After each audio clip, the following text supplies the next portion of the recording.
작년 이맘때쯤에 우리 교인들이 그 24시간 릴레이 기도를 한 적이 있었는데요. 기억나시죠? 히바 가정이 그 내란 수단 내란에서 이제 내란 때문에 탈출을 이제 할 때 안전하게 이제 귀국하도록 그때 이렇게 릴레이 기도를 24시간 한 적이 있습니다.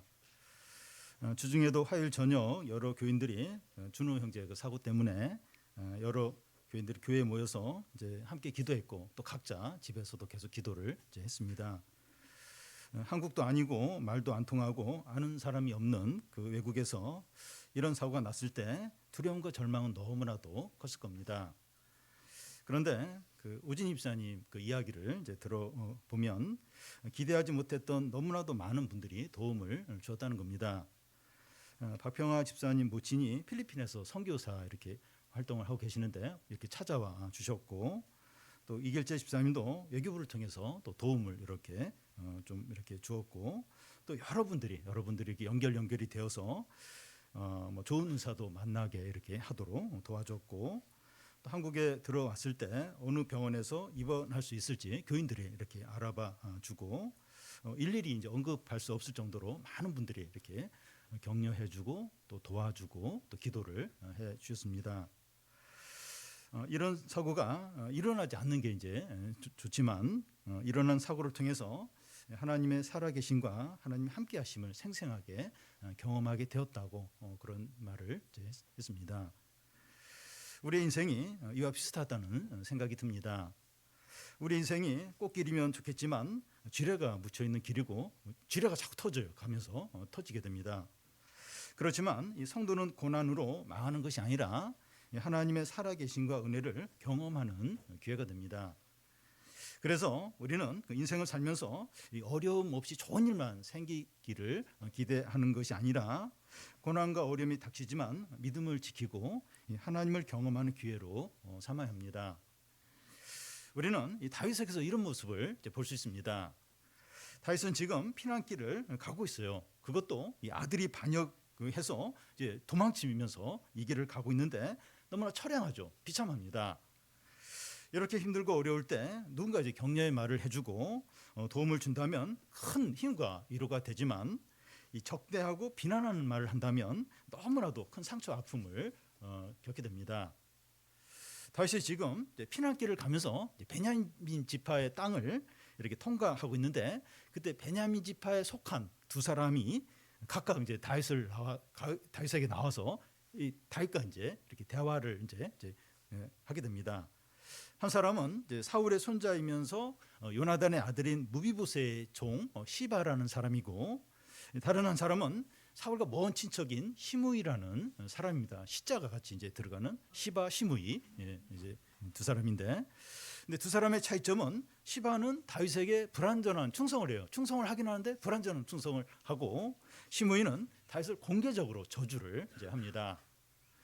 그리고 다윗의 오랜 친구이면서 모사인 후세와 또 아이도벨이 이제 압살롬이 반역을 하자 이제 후세는 목숨을 걸고 다윗을 도와주려고 하지만 이 아이도벨은 압살롬과 합세해서 다윗을 대적하게 됩니다. 다윗은 이 아들의 반역으로 도망가는 가장 힘든 그런 상황에서도 믿음으로 해요. 우리가 좀 살펴보겠지만 믿음으로 하고, 또 하나님이 그를 신실하게 인도하고 보호해 주시는 것을 이제 볼 수 있습니다. 너무나 큰 어려움이죠. 그 큰 고난인데 다윗은 믿음으로. 그리고 하나님도 신실하게 도와주시는 이런 걸 우리가 이제 보게 됩니다.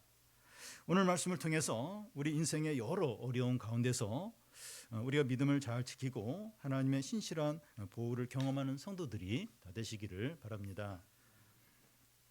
먼저 그 무비보셋의 종 시바의 불완전한 충성입니다. 요즘 기업 문화가 옛날과 많이 달라져서 기업들이 사회봉사나 기부를 많이 이렇게 하고 있습니다. 소년소녀 가정이나 독거노인을 돕거나 섬이나 이제 시골 마을에 도서관을 이제 지어주기도 합니다. 기업은 사회봉사나 기부를 통해서 기업 이미지와 홍보를 이제 하게 됩니다.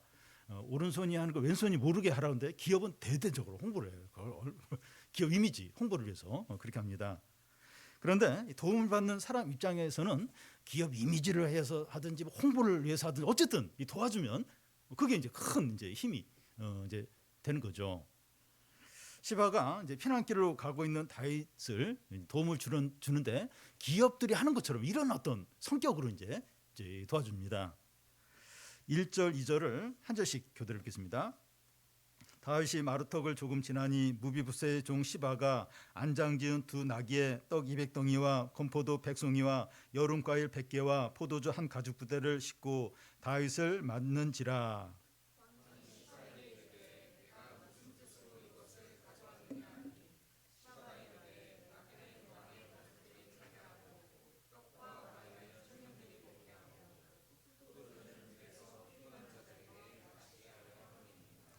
이 피난길을 가는 사람에게 가장 필요한 것은 먹는 거죠.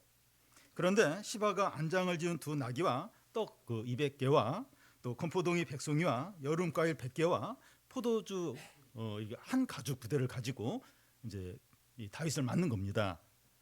다윗과 그의 일행들에게 너무 큰 도움이 되고 위로가 됐을 겁니다.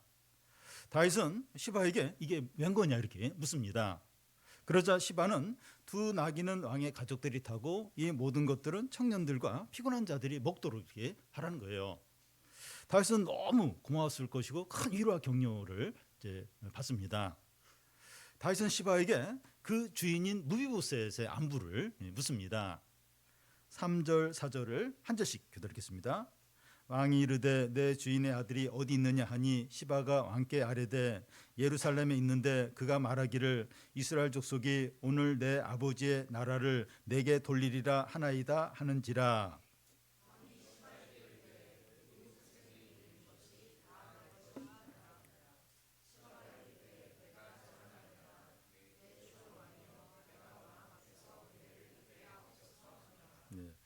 다윗은 이 무비보셋이 이 모든 것을 시바를 통해서 보낸 줄로 알고 무비보셋의 안부를 묻습니다. 그런데 무비보셋은 다윗이 압살롬의 반역으로 쫓겨나는 것을 보면서 이제 이스라엘 족속이 내 아버지의 나라를 자기에게 돌릴 것이라 이렇게 말했다는 거예요. 그러니까 이 무비보셋은 사울의 이제 손자니까 이제 사울이 그 아들 압살롬에서 반역을 받아서 쫓겨나니까 이스라엘이 이제 다시 이제 나에게로 돌아올 거라 이런 말을 이제 했다는 겁니다. 시바의 이 말은 다윗이 예루살렘에 돌아올 때 이 다윗과 무비보셋이 만나면서 그 말이 사실이 아니었다는 것이 드러나게 됩니다. 실제로 무비보셋이 이제 다윗을 따라가려고 했지만 시바가 무비보셋을 속여요. 그러면서 이제 다윗을 따라가지 못하고 이제 다윗에게 이제 모함하는 말만 이제 이 시바가 이제 하게 된 거죠. 무비보셋은 두 다리를 다 저는 장애인이기 때문에 시바가 이렇게 이런 식으로 하니까 이렇게 다윗을 따라가지 못했던 겁니다. 다윗은 시바의 말을 듣고 무비보셋의 그 재산이 다 너희 거라고 이렇게 얘기를 이제 합니다. 그러자 시바는 다윗 왕 앞에서 절을 하고 왕 앞에서 은혜를 입게 하옵소서 이렇게 하면서 너무 좋아하죠. 너무 좋아합니다. 시바가 이 모든 일을 행한 이유는 다윗이 어려울 때 도움도 주지만 자기의 현실적인 유익도 챙기기 위해서입니다.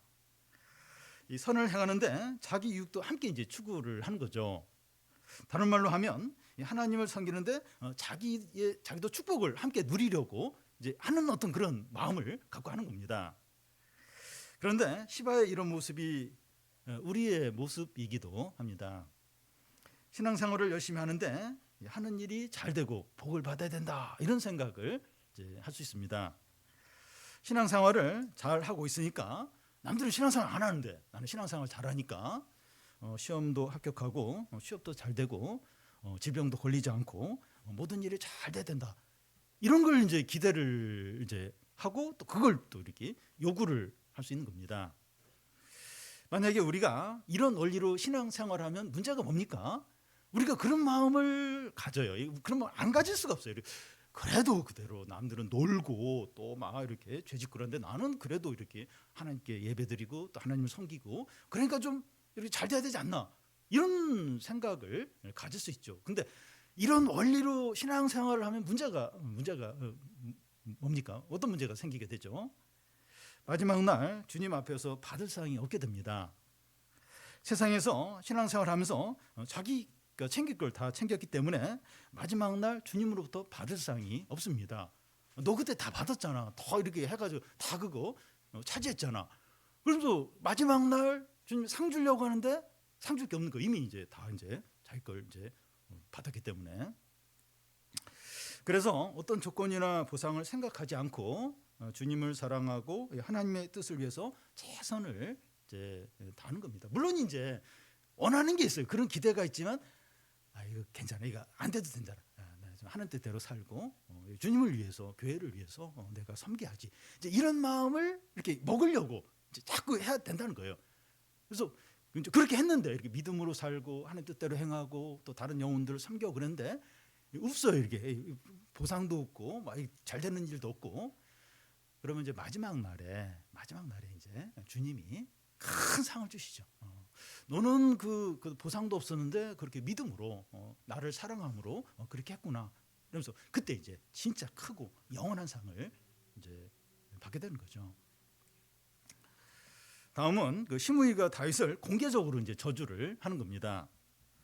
불행한 일이 닥쳤을 때 그 불행 자체보다도 이 주위 사람들이 하는 한두 마디의 말들이 더 큰 상처가 되는 경우가 있습니다. 주중에 그 세월호 참사 10주년이 되었는데 사고가 났을 당시에 유족들이 모여서 막 울부짖으면서 이렇게 이제 울었는데 그 당시 경찰청장이 짐승 우는 소리 같다고 이런 말을 좀 해서 유족들이 큰 상처를 받은 적이 있었습니다. 시므이는 이 사울 왕의 먼 친척입니다. 다윗이 베냐민 지역인 이 바후림을 지날 때 시므이가 이제 다윗에게 나타난 겁니다. 다윗과 그의 가족들은 이제 골짜기 이편을 걷고 있고 시므이는 골짜기 건너편에서 이제 걸으면서 돌을 던지고 막 저주를 이제 하는 겁니다. 7절, 8절을 한 절씩 교독하겠습니다. 시므이가 저주하는 가운데 이와 같이 말하니라. 피를 흘린 자여, 사악한 자여, 가거라 가거라.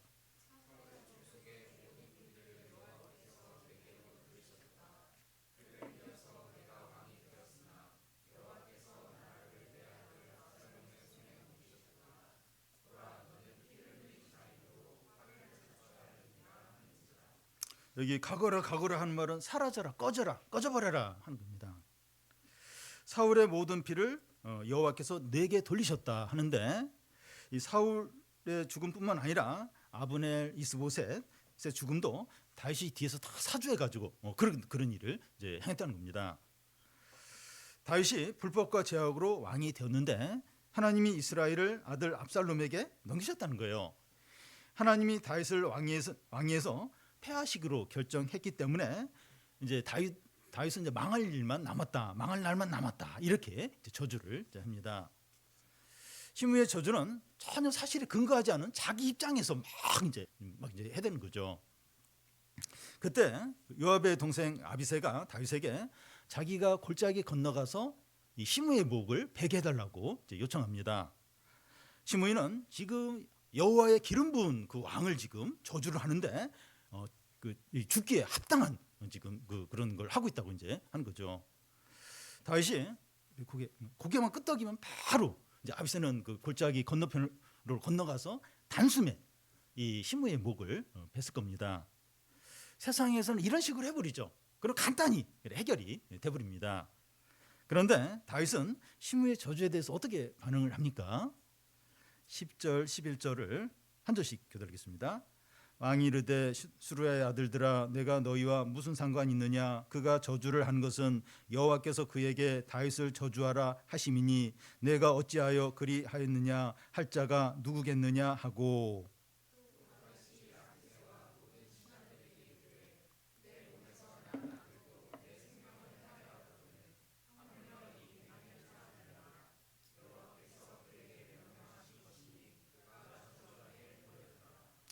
하나님이 시므에게 다윗을 저주하라고 이제 하시다는 거예요. 내 몸에서 난 아들도 나를 해하려 하는데 평소에 관계가 좋진 베냐민 사람들이 이렇게 하는 건 당연하지 않느냐 하는 거죠. 하나님이 명령을 하셔서 시므이가 지금 저주하고 있다는 겁니다. 요즘 SNS에 근거한 악플이 올라오면 명예훼손으로 형사처벌을 이렇게 그런 걸 올리면 형사처벌을 받을 수 있습니다.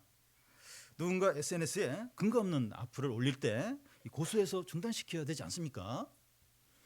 그런데 시므이는 온라인이 아니라 오프라인으로 대놓고 이제 다윗을 험담하고 저주를 하고 있습니다. 모든 백성과 신하들이 다 듣고 있어요. 덕이 안 되고 큰 해가 하나 유익이 없는 이제 그런 일을 지금 하고 있습니다. 그런데 다윗은 왜 시므이가 저주하도록 놔두라는 겁니까? 하나님이 이런 일을 허락하셨다는 걸 인정하는 거예요. 하나님이 일을 허락하셨으니까 이렇게 막으면 안 된다는 거죠. 그래서 다윗은 그 시므이의 저주를 통해서 이 하나님 앞에서 자신을 낮추고 또 자신을 돌아보고 믿음을 회복하는 기회로 이제 삼는 겁니다.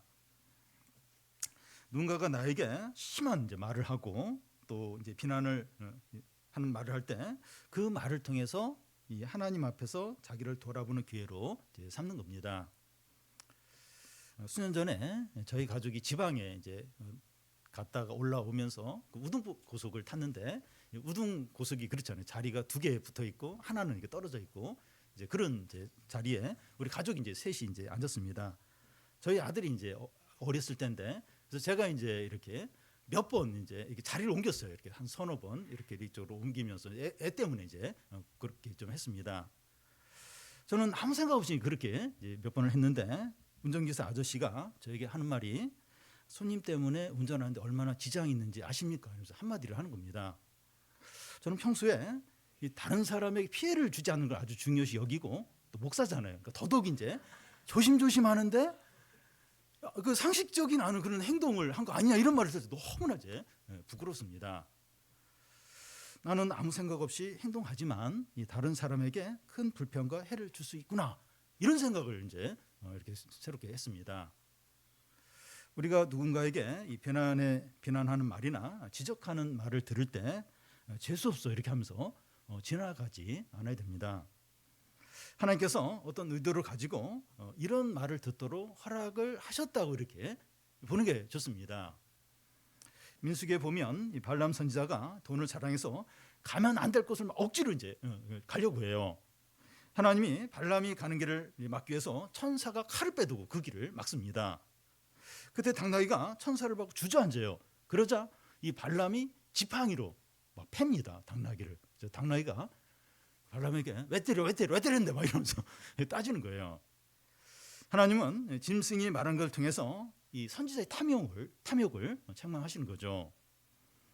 누군가 우리에게 거침없는 말을 이제 할 때 그런 말을 통해서 정신 차리고 겸손을 회복하고 믿음을 회복하라는 하나님의 말씀을 들을 수 있어야 됩니다.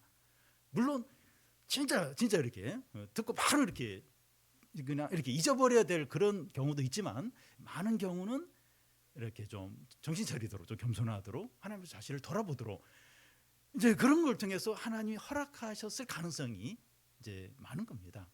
애가 막 갑자기 대어든다든지 아니면 뭐 이렇게 모르는 사람이 막 뭐 그렇게 한다든지 어쨌든 뭐 이런 걸 통해서 물론 이제 그런 걸 무조건 다 이렇게 막 억지로 그럴 필요는 없는데 이렇게 좀 자신을 돌아볼 왜 이런 말을 들어야 되고 왜 이런 일이 일어났을까 하나님 앞에서 좀 이렇게 돌아볼 필요가 있습니다. 왜냐하면 전혀 의미 없이 막 아무 일이나 뭐 우리 삶 가운데 일어나지 않는 거예요. 뭔가 어떤 하나님 의도를 가지고 그런 일들을 이제 허락하셨을 가능성이 많다는 겁니다.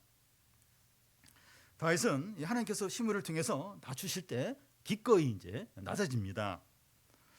12절을 우리 같이 한번 읽겠습니다. 혹시 여호와께서 나의 온통함을 감찰하시니 오늘 그 저주 때문에 여호와께서 선으로 내게 갚아 주시리라 하고 다윗이 시므이의 저주를 이제 기꺼이 듣고 자기를 낮춘 거 대단하죠. 얼마나 대단합니까? 그냥 단칼에 그냥 그 목을 날려버릴 수 있어요. 감히 그 여호와의 기름 부은 왕을 그렇게 공개적으로 저주하고 근거도 없는 단칼에 날려버릴 수 있는데 그렇게 안 해요. 다 듣습니다. 이렇게 자기를 기꺼이 이제 낮추는 거죠. 그런데 다윗의 신앙이 빛나는 그 다음이에요. 그 다음에서 더 이제 빛납니다. 오늘 그 저주 때문에 여호와께서 선으로 내게 갚아 주실 것을 믿는 겁니다. 하나님이 낮추실 때 낮아지면 하나님이 다시 놓으신다는 거예요. 주 앞에서 낮추라 그리하면 주께서 너를 높이신다는 겁니다. 이것을 믿는 거예요. 이걸 믿는 겁니다. 잘못한 것이 없는데 욕과 비난을 듣게 하셨다면 칭찬과 축복을 듣게 하시고, 낮추셨다면 높이시고, 잃어버리게 하셨다면 다시 얻게 하신다는 것을 믿는 겁니다. 이 저주를 한없이 듣고 있는데 하나님께서 선으로 갚아주신다. 이까지 믿는 거예요. 이것까지. 그러니까 자기를 낮추는 것도 믿음이죠. 귀한 건데 이 저주를 이렇게 선으로 갚으실 거다. 이것까지 이제 믿는 겁니다. 우리가 현재의 고난과 어려움들을 믿음으로 잘 감당하면 회복시키시고 축복하실 때가 있습니다. 우리가 아무리 절망적이고 더 이상 내려갈래야 내려갈 수 없는 그런 낮은 자리까지 그렇게 내려갈 때가 있는데, 하나님이 그것까지 우리를 낮추신 겁니다. 어떻게 그렇게 좀 이렇게 비참하게 그렇게 그 상태까지 있는, 하나님이 그렇게 하신 거죠. 하나님이 그렇게 하셨다면 하나님이 다시 회복시키시고 올리시고 정직케 하시고, 그것도 믿는 겁니다. 그러니까 다윗이 이렇게 참 자기를 이렇게 참 말도 안 되는 어떤 억울한 그런 상황에서 자기를 낮춘 것만 해도 귀해요. 그렇게 한 것만 해도 잘한 겁니다. 근데 그게 전부가 아니라 이 저주를 선으로 바꾸고 이런 좀 절망적인 이런 상황을 다시 회복시키실 거다. 이것까지 믿는 겁니다. 우리가 이것까지 믿어야, 그래야 이제 이 고난을 이길 수가 있어요. 그냥 한없이 이렇게 낮아지고 이렇게 막 회개하고, 물론 그것도 필요한데, 그리고 자꾸 이렇게 우울할 수 있어요. 굉장히 이렇게 무기력해질 수 있는데, 그렇지만 내가 이렇게 낮아졌고 지금 이렇게 비참하고 모든 걸 잃어버리고 더 이상 내려갈 수 없을 정도까지 내려가고, 더 이상 비참해질 수 없을 때까지 비참해졌다. 누가 이렇게 했는가? 하나님이 허락하셨다. 하나님이 이렇게 낮추셨으면 하나님이 다시 이렇게 회복시킬 수 있다. 다시 높이시다. 이것까지 믿는 겁니다. 그래야 이 고난을 이렇게 감당을 할 수 있는 거예요. 낙심하지 않고 이렇게 막 침체 깊이 빠지지 않고 그럴 수 있는 겁니다. 거기까지 우리가 믿어야 됩니다. 마지막으로 이 다윗이 오랜 친구이고 모사인 아히도벨과 후세에 대한 겁니다. 우리가 읽지 않았지만 16장 중간부터 11장에 이제 이런 내용이 이제 나와 있는데요. 읽지는 않겠습니다. 그냥 이렇게 이야기를 쭉 할 테니까 좀 잘 이렇게 들으면서 이렇게 생각하시면 좋겠는데요. 아히도벨은 압살롬이 헤브론에서 이제 왕으로 이제 선언하면서 반역을 할 때 그때 이제 합세를 했습니다. 그는 이 압살롬 정권의 기획자예요. 주도자입니다. 아히도벨이 모든 걸, 압살롬 정부의 모든 걸 이제 주도하고 결정하고 추진합니다. 반면에 후세는 이 다윗이 도망할 때 그와 함께 하기 위해서 따라가려고 이제 나왔어요. 다윗은 후세에게 자기를 따라오지 말고 왕궁에 남아서 아히도벨의 모략을 막아달라고 부탁을 합니다. 그래서 후세는 다시 왕궁으로 돌아와서 왕만세 이러면서 막 압살롬 이렇게 그래서 압살롬이 아니 네 친구 그 다윗을 따라가야지 왜 이렇게 하냐, 그러니까 나는 다윗과 백성들에게 함께 하겠다고 이러면서 압살롬을 섬기겠다고 이렇게 이제 합니다. 그러면서 이제 다윗을 이제 뒤에서 이제 돕게 됩니다. 다윗은 왕궁에 빠져나와 도망할 때 그 압살롬과 아히도벨은 이제 왕궁으로 들어와요. 그러니까 다윗과 그 사람들이 빠져 나가면서 이제 압살롬하고 아히도벨이 딱 왕궁에 들어와서 왕궁을 차지하게 됩니다. 압살롬은 아히도벨에게 내가 이제 뭘 해야 되는지 묻습니다. 그러자 이제 두 가지를 이제 하라고 하는데, 하나는 이 아버지 다윗의 후궁들과 동침하라는 겁니다. 그렇게 하는 이유는 그 압살롬이 아버지 다윗에 대해서 완전히 돌아섰다는 그런 의미가 되니까, 압살롬과 다윗 사이에서 머뭇거린 사람들이 확실하게 이제 압살롬 편에 서게 되고 압살롬의 어떤 세력이 더 커지게 된다는 거죠. 압살롬은 그 아히도벨의 말대로 대낮에 왕궁 지붕에 천막을 치고 백성들이 다 보는 가운데서 다윗의 후궁들과 동침을 하게 됩니다. 이 아히도벨의 이제 다른 하나의 조언은 이제 군사적인 건데요. 자기에게 군사 1만 2천 명만 주면 다윗가 오늘 밤 급히 다윗을 추격해서 다윗만 죽이고 나머지 백성들을 다 데리고 오겠다고 합니다. 압살롬과 모든 그 신하들은 아히도벨의 이 모략이 좋다고 다 이제 칭찬을 하는 겁니다. 그런데 압살롬은 후세의 조언도 한번 들어보자고 하면서 후세를 부릅니다.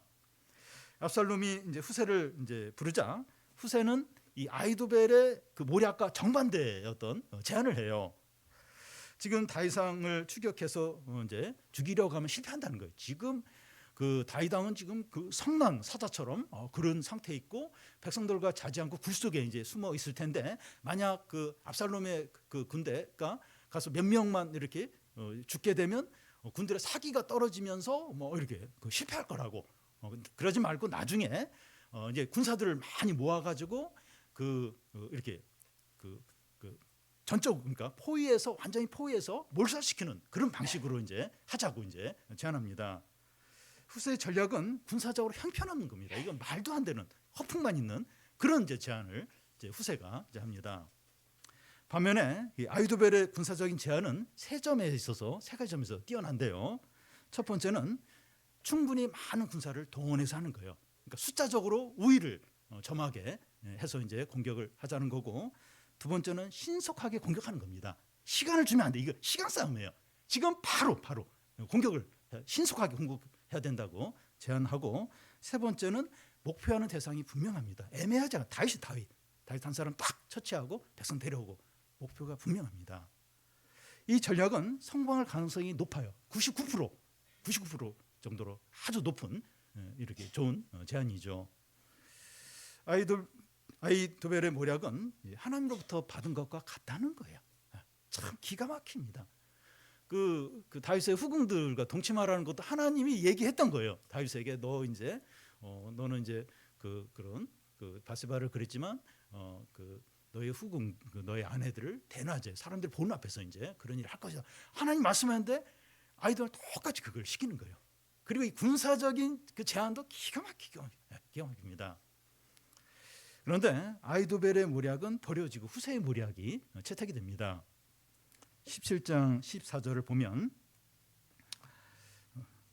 압살롬과 온 이스라엘 사람들이 이르되 아렉 사람 후세의 계략은 아히도벨의 계략보다 낫다 하니 이는 여호와께서 압살롬에게 화를 내리려 하사 아히도벨의 좋은 계략을 물리치라고 명령하셨음이니라. 하나님이 막으신 거죠. 하나님이 막으신 겁니다.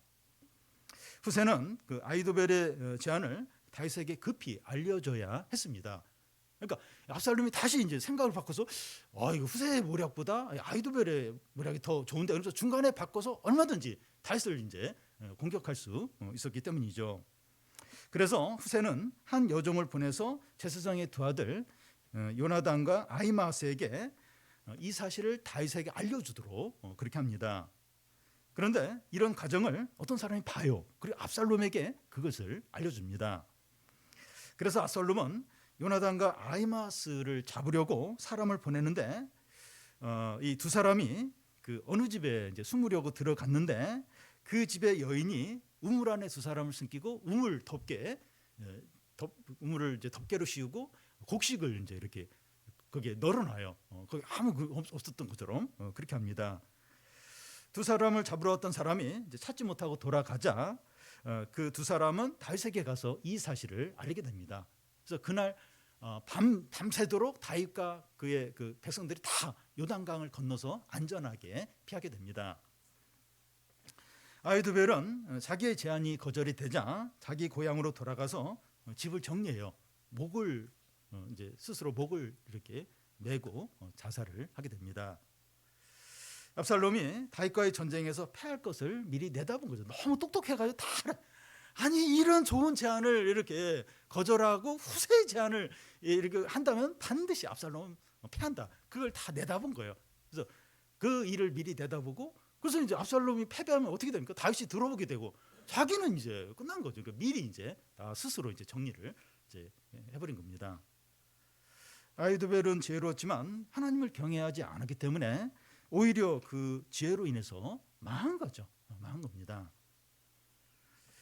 다윗은 큰 고난 가운데 있었지만 우연과 같은 일이 계속 이제 일어나면서 살 길이 이제 열렸습니다. 예를 들면 후세가 왕궁으로 돌아와서 압살롬을 섬기겠다고 했을 때 의심할 수 있었어요. 그러면서 이렇게 뭐 감옥에 가두든지 뭐 그럴 수 있었는데 중용을 받습니다. 중용을 받았고 아히도벨의 제안은 버려지고 후세의 제안이 채택이 되고 또 요나단과 아히마스가 잡힐 수도 있었는데 어떤 여인이 아주 기발하게 이렇게 숨겨 주어서 살 수가 있었습니다. 이런 일들이 우연이 아니죠. 우연이 아니라 하나님의 인도와 보호와 함께 하심의 증거들입니다. 다윗은 너무나 절망적이고 힘든 상황에 있었지만 하나님은 너무나 신실하게 그와 함께 하시고 지켜 주셨습니다. 이번 주에 우리 준호 형제 참 큰 사고였지만 뇌에는 이상이 없었다는 건 이상이 없다는 건 기적입니다. 필리핀의 담당 의사는 럭키가 이러면서 뭐 여러 번 막 놀라워했다고 해요. 안 일어났으면 했던 일이지만 참 하나님의 보호와 은혜를 생생하게 참 경험하는 그런 기회였습니다. 우리 인생 가운데서 너무나 큰 아픔과 고통과 불행이 닥치더라도 낙심하지 않아야 되는 이유는 하나님의 신실한 보호와 인도와 구원이 있기 때문입니다. 어둘수록 핸드폰의 프레시가 더 밝게 비춰지는 것처럼 고난과 어려움 가운데 있을 때 하나님의 살아계심과 능력과 사랑이 더 크다는 것을 확실하게 느끼게 됩니다. 오늘 그 저주 때문에 여호와께서 선으로 내게 갚아주시리라. 이게 제일 좀 중요해요. 우리가 이런 믿음, 저주를 받은 것 같고 너무나 힘들고 절망적이고, 근데 이게 선으로 갚아준다는 선으로 갚아주신다는 거예요. 그 믿음. 그리고 또 어떤 듣지 않아도 될 어떤 그런 말도 어떤 그런 일이 일어났을 때 하나님 앞에서 자신을 돌아보고 그리고 아무리 다윗이 당한 이 일은 너무 큰 고난이에요. 아들한테 이렇게 반역을 당해서 막 도망 이런 일. 근데 이런 가운데서도 다윗은 믿음을 잃지 않은 거예요. 끝까지 믿음으로 하고. 그래서 하나님께서 참 이렇게 그러니까 너무 생생하게 보이잖아요. 하나님이 다윗을 얼마나 지키시고 보호하시고 인도하시고 구원을 베푸시는가. 우리의 인생이 참 쉽지가 않습니다. 우리 청년들에게도 어려움이 많아요. 어려움이 참 아픔들이 많습니다. 우리 장년들에게도 참 나름대로 참 너무 힘든 일이 계속 닥치는데 우리가 믿음을 잘 지키고 그리고 좀 하나님 끝까지 신뢰하고 이 저주를 선으로 이렇게 갚아주시는 그 믿음을 가지고 하나님이 이렇게 회복시켜 주시고 높여 주시고 구원해 주시는 것을 우리가 다 경험하게 되기를 바랍니다.